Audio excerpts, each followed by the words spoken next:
Welcome to the 15th tutorial in the InterMine Python tutorial series. This tutorial will help you utilize the module to get details about the data model of various mice. These are additional examples besides the ones covered here. Each class data type has information containing references to other objects in the data model, collections of references, or attribute details. Let's begin by showing all the fields a data type contains, including all attributes, references, and collections listed alphabetically. Each class can have any number of attributes, which store primitive data like numbers, dates, and strings, references to other objects in the database, and collections of other objects in the database. Here we see the data type is string with the method getClass.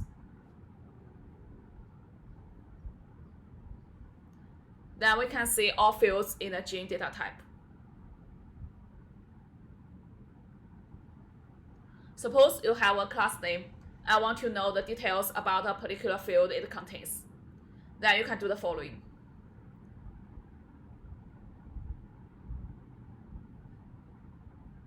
Here we only get the gene field from the protein class.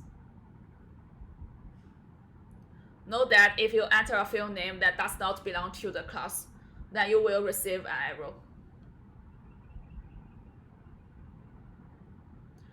Now suppose you want to find out the nature of the data you retrieved earlier. For example, whether it is an attribute or collection reference. You can easily iterate over the fields we had obtained earlier. Here we classify field types as either reference or attribute and print their names.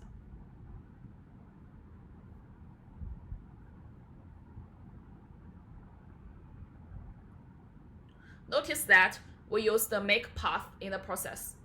This function helps us construct path and inspect whether it is valid or not. Or as in here, utilize it to get more information from the model. Now let's look at what information we can get regarding inheritance of class. The is function helps us determine whether input belongs to the ancestry, is a parent class or one of the parents of the parent class or so on, of a given class.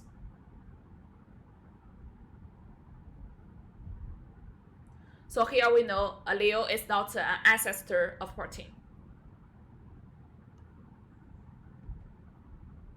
Now let's see how we can retrieve the ancestry of a particular class.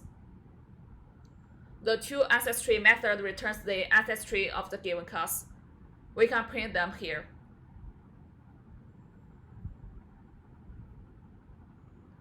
This tutorial does explain how to get information regarding a class, such as its attributes and the inheritance it shares, without having to retrieve the entire model. Thanks for watching.